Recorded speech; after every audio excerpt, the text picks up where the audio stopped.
Justin in New Haven, Connecticut. Hey guys, how you doing? Good. How are you? Fine. Yeah, I'm good. I was calling about the anti-theist position. Okay. The belief that there is no God.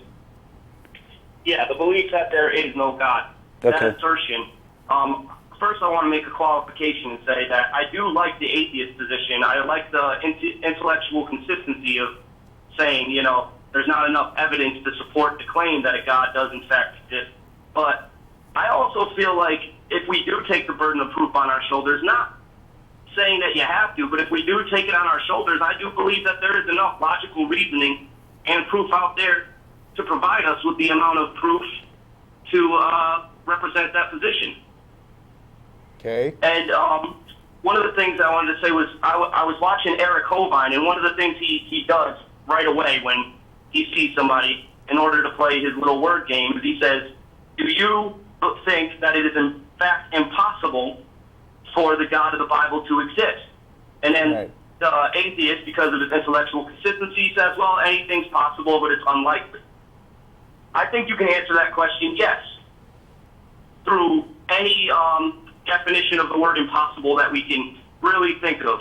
Because, first of all, in order for something to exist, it must exist within space and time. And the God of the Bible necessarily exists outside of space and time. Stop right there. Okay. How do you know? Okay. How do I know? Because the word existence consists of the things in existence. The universe is the only thing that we can conceive of that exists. It's the only thing wait a minute. It's the only thing we're aware of that exists. How do you know there's not a different universe? Well, a different universe would still be a different space and time, and it still would be a space and time.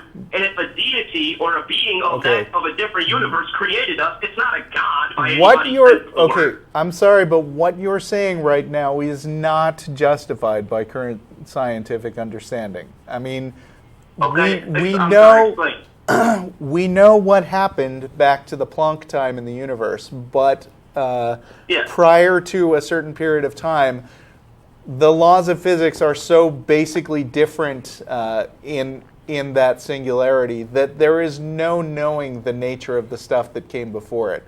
I understand that. Yeah, there's no knowing. For instance, let's say, for the sake of argument, that the Matrix is true, and that there's this grand programmer who made this perfect world simulation in a universe which isn't ours and is perfectly simulating the universe.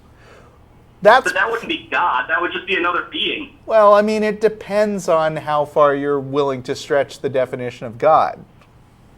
Yeah, I'm going with the God of the Bible because that's pretty much the question that's asked. I guess you could come up with some deistic being that was the creator if you want to, but... Okay.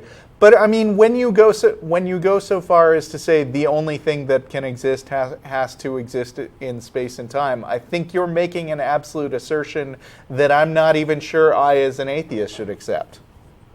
Well, what I'm saying is in some space and time, because without space, how do you know that and without time, you don't exist for any amount of time. All right. I hate that you're making me argue the Christian position, by the way. I'm sorry. But I've gotta.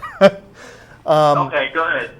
How do you know that God doesn't just exist in some other space and time? Is that totally inconsistent with the Bible? Yes. Why? That is inconsistent because the Bible's God is omniscient, omnibenevolent, omnipresent, and eternal. Maybe he's just all those things with respect to this universe. Well, if that's the case, then I guess you're really stretching against the Bible there. I don't think that's what any person in the God of the Bible thinks. Sorry about that. Well, I understand you're just doing an exercise here, and I get kind what of, you're saying. but I don't. I mean, I take the atheist position and the agnostic atheist position specifically for a reason, which is that I do not like to say I'm certain about stuff that is not justified. Now, I do think that the lack of evidence for God is so complete that within my current understanding of knowledge, I'm as confident to dismiss the God of the Bible as I would be to dismiss that, like, Darth Vader is out there somewhere. Maybe more. Yeah. So I'm with you there, but one thing. But I think when a guy like Eric Hovind says, "Can you be absolute 100% infallibly certain that there is no God?" I think no is the only honest answer. I also agree with that in a certain sense because that I guess in the exact word of impossible, I guess so. But what I'm trying to say is these guys play with words so much, and then they'll say, well, just the same thing they do with the word theory. Right. And you got to call them out on that. What we should think of as impossible. Yeah, and you got to call them out on that. You got to draw attention to the fact that they're not really saying anything meaningful. And I'm totally with nailing Eric Hovind on, on his gibberish way of bouncing around and trying to believe that he scored points on something that is actually saying nothing at all. So I'm with you there. Yeah, well, yeah, he plays with the word no and knowledge. Right. If you want to do with that, just say impossible means that logically and reasonably it can't happen. Okay. Well, but what he's doing there is he's trying to shift the burden of proof. And once he gets you to admit that, then he puts you on the defensive, saying, "Well, how do you know that? How can you prove that?"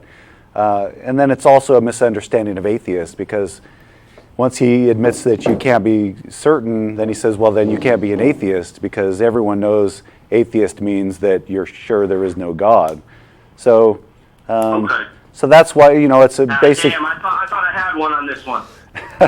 Well, and you might, but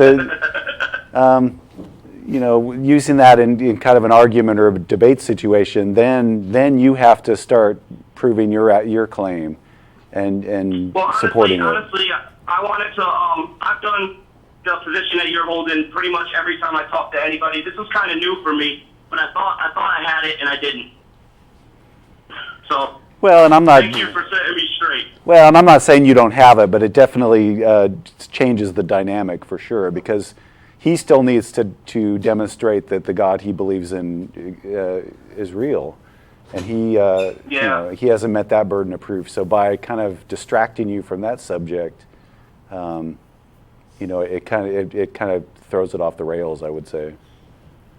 Yeah, I think my anger at how they play with words so much just makes me want to just shut it down. But I think you're right about what you're saying. It probably would just be twisted around back on me. Right. See, the trap that I would avoid falling into is that a lot of times atheists come at these weirdly philosophical arguments thinking, well, that's dumb, and I can just show everybody that that's dumb and dismiss it.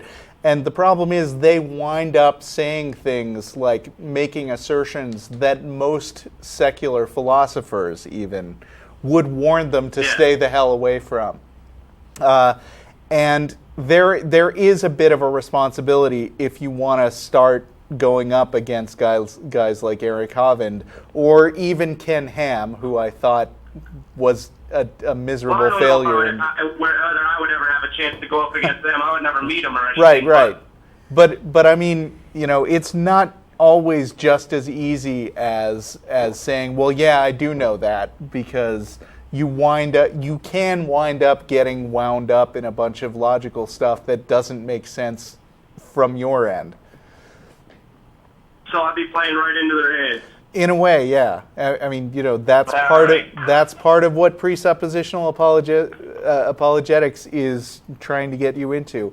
And by the way, if I could just make a small plug, 3 weeks ago, that we had the second online conference for Free Thought Blogs, FTBCon 2, and I did a panel with Justin Schieber, who is on Reasonable Doubts podcast and is a pretty heavy-duty philosopher himself, and also Dan Linford, who's also a philosophy student. And we talked presuppositional apologetics to death there. So if you look up FTB... I'd like to hear that. Yeah, if you look up FTBCon 2, there's a big schedule where you can find the video somewhere. And if you can't, just shoot an email to tv@atheistcommunity.org and I'll send you the link. Okay. Hey, thanks a lot, guys. I really like your show. You guys are great. You already know that, so I'll see you later. Talk to you later. Okay, thanks for calling, Justin. Thanks, appreciate it, Justin. All right, thanks. Bye.